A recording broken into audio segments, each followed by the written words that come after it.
Hi listeners, this is Lori from Her Half of History. It's March, and in the US that means Women's History Month.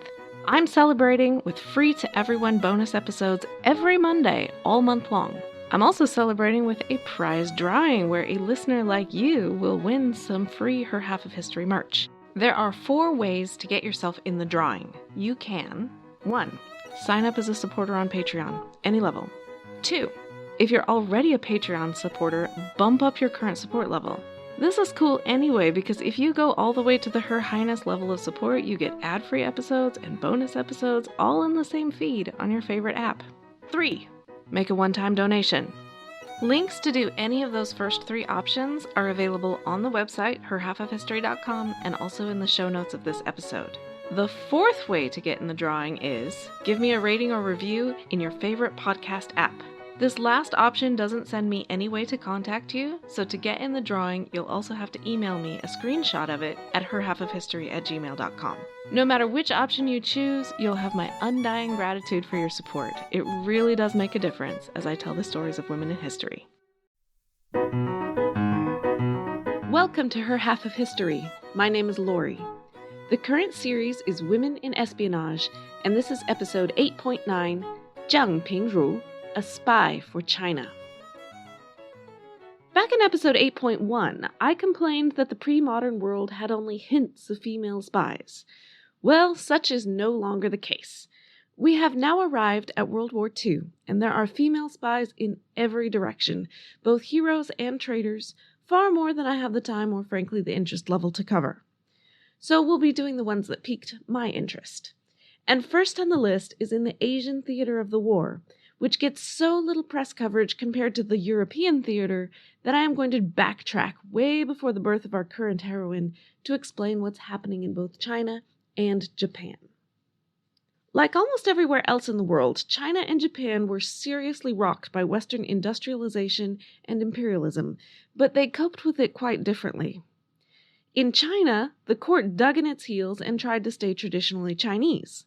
When that didn't work, they began slow reforms and modernization, with the predictable result that everyone was unhappy because the changes were either too fast or too slow or not the right kind of change. The last emperor of the once mighty empire was forced to abdicate in 1912, but Louis XVI would be jealous because at least they didn't kill the emperor, possibly because he was only 6 years old at the time. The new republic struggled, unsurprisingly, with multiple parties vying for control. The major ones, for our purposes, were the Nationalists, which ultimately became the party that withdrew to Taiwan, and the Communist Party, which ultimately got the upper hand on the mainland, leading to the tense situation that still exists today. But in the late 1930s, the Nationalists were still on the mainland and more or less in charge. The Japanese took an entirely different route. They also had dug in their heels and tried to stay traditionally Japanese, but it's easier when you're an island and not as tempting a target, so they were remarkably successful in their isolationism for a very long time. Until 1853, when U.S. Commodore Matthew Perry arrived with a heavily armed squadron of ships and said, "Trade with us, or else." Japan opened, grudgingly, but said to themselves, "Fine, we can play that game too." So they modernized incredibly quickly, using the Western powers as a model. Again, they were remarkably successful. Unfortunately, taking the Western powers as a model is a mixed package. I mean, yes to science, yes to technology, yes to a growing middle class, yes to the concept of democracy, even if application is a little sketchy, but no to the idea that all this makes us so much better than the rest of the world that we can do whatever we like with those savages. Japan did not draw that line, and there was China, so close, with such a history of disdainful superiority, and currently in such disarray. Japan took Manchuria, the northern part of China, in 1931, which was not exactly good, but not the heart of the ancient empire either. Japan struck the heart on July 7, 1937, which was before Hitler even annexed Austria, much less Czechoslovakia, Poland, Denmark, Norway, France, Belgium, Netherlands, Luxembourg, Greece, Lithuania, Latvia, Estonia, Ukraine, Italy, Monaco, or Hungary. No one can say the man didn't dream big. Japan's list is smaller, but then again, China itself is really, really big, and so is the Pacific. The attack came in multiple places. The Chinese chose to focus their response on Shanghai, and they put up a very good defense, holding the Japanese up until November.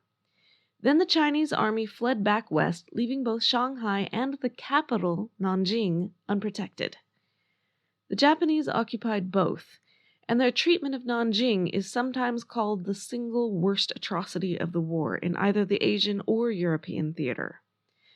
There are no hard numbers that everyone agrees on, but it is clear that the Japanese military had a complete and total breakdown of discipline, and it was more or less open hunting season on the Chinese civilians and POWs. The lowest estimates are 50,000 Chinese slaughtered within 6 weeks.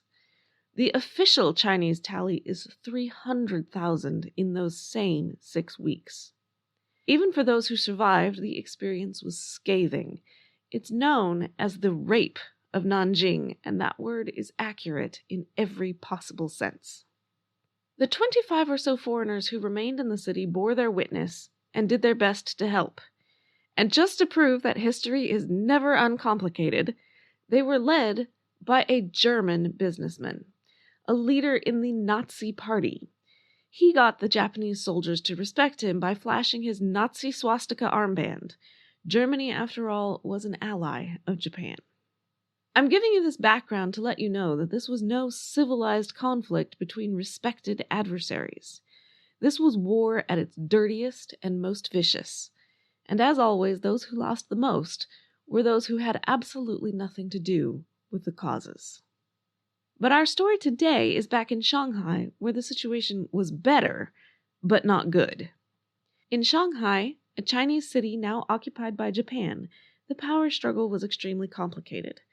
There were 4 major players in the game. First, the Chinese Nationalist Party. This was the party that had been running China when Japan arrived. Second, the Chinese Communist Party. This group had been growing and challenging the nationalists before Japan arrived, and grew in strength when the nationalists fumbled the defense so badly. Third, the Japanese military police, which I hope is self-explanatory. And fourth, the puppet government installed by the Japanese, but made up of Chinese ex-nationalists, aka collaborators. These last 2 groups were running drugs and protection rackets. They did so for 2 good reasons: money, and because the resulting chaos justified the occupation. The military could claim they were needed, what with all the crime. Someone had to keep things under control. It was basically a gangster city of the type I've seen in the movies, but have been fortunate enough to avoid in real life. All of the 4 groups were running spies against each other, and I'm not even counting the minor players like the spies for the Americans or the spies for the Europeans. And some of these spies were women. Zheng Pingru was an ideal candidate. She was born in 1918, the daughter of a Chinese lawyer and his Japanese wife. According to Chinese naming conventions, the family name was Zheng.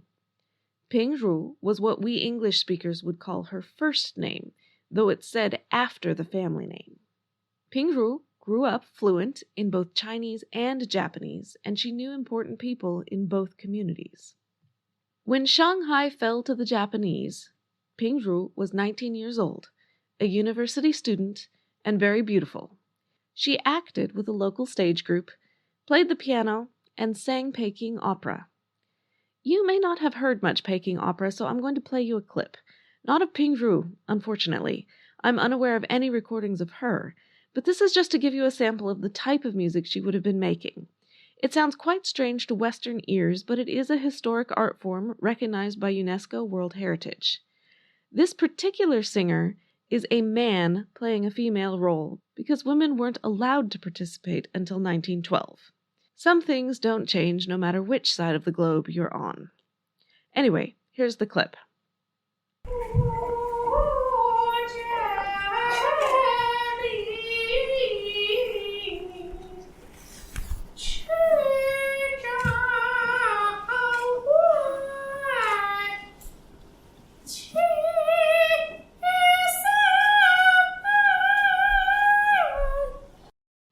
I'll put some links on the website if you're interested in the fabulous costumes that go with this singing. They make pretty much everything I've ever seen on stage look bland. I'm Ken Harbaugh, host of Burn the Boats from Evergreen Podcasts. I interview political leaders and influencers, folks like award-winning journalist Soledad O'Brien and conservative columnist Bill Kristol, about the choices they confront when failure is not an option.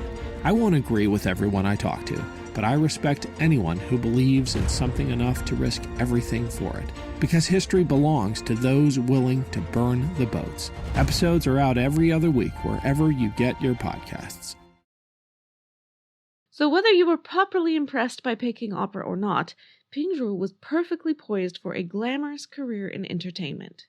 She was even locally famous. Her picture had been the cover photo on a local magazine just months before the invasion. But of course the invasion changed everything. If she'd been in Nanjing, she probably wouldn't have survived at all. But this was gangster city Shanghai, full of spies, and Pingru's background made her perfect. She was believable in either a Chinese or a Japanese setting, so the question was, whose side was she really on? The answer to that seems to have been the Chinese side.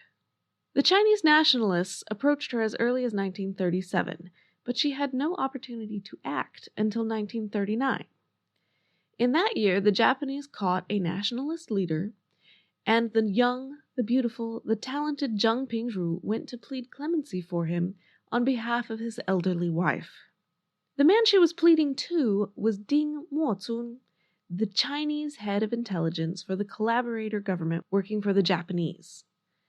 The nationalists knew him well, including his interest in young, beautiful women. Yes, he was 17 years older than Pingru. Yes, of course he was married.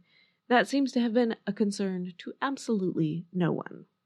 Except possibly his wife. I don't know. Pingru reminded Ding that she had been his student when he was a middle school principal. And by the way, my source just drops this without comment, but can I pause to say that it's quite a career path to go from humdrum middle school principal to evil spy master? I'm not sure I can think of anyone else who has achieved that. I mean, wow. But for the nationalists, this particular job was all going to plan. Clearly, Ding wasn't big on the various ethics considerations involved because Pingru quickly became his new girlfriend. The next step was the assassination.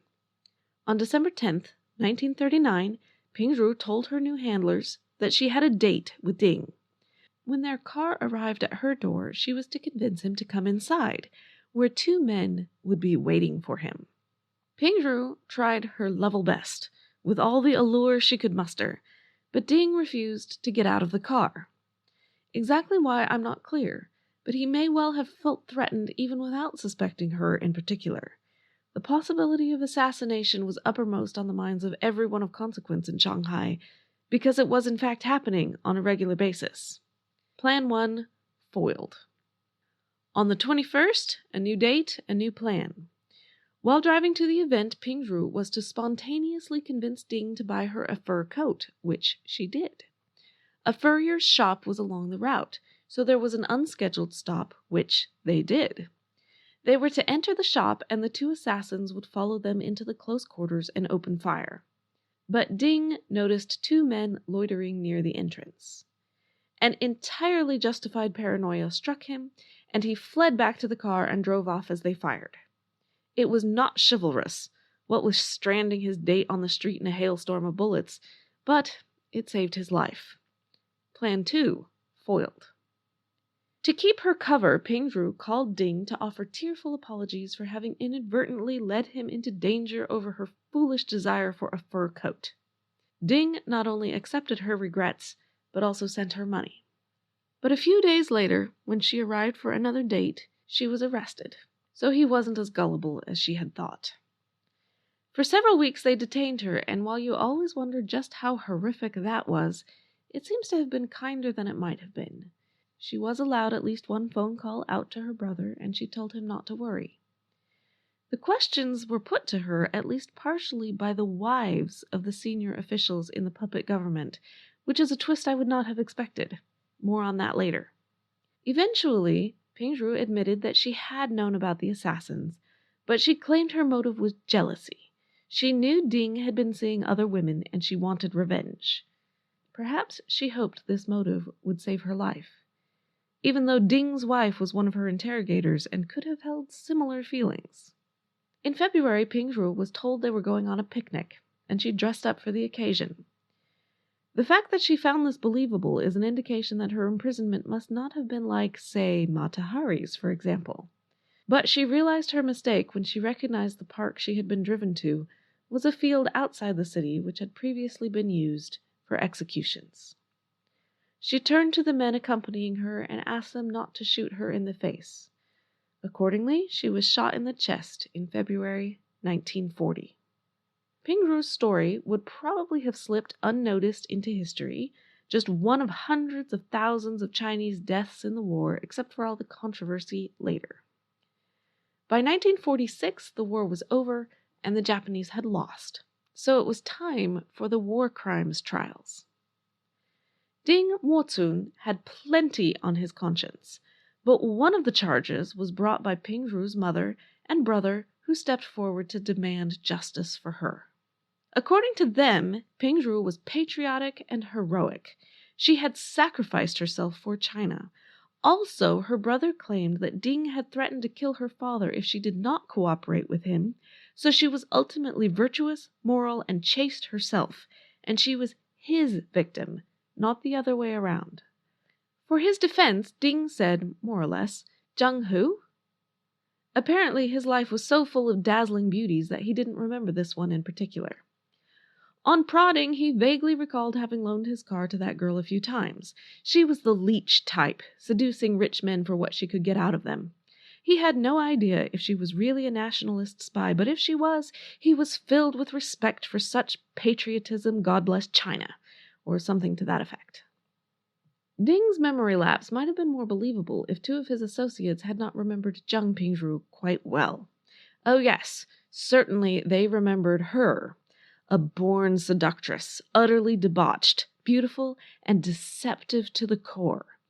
No need for patriotism to explain her. She was just a real man-eater.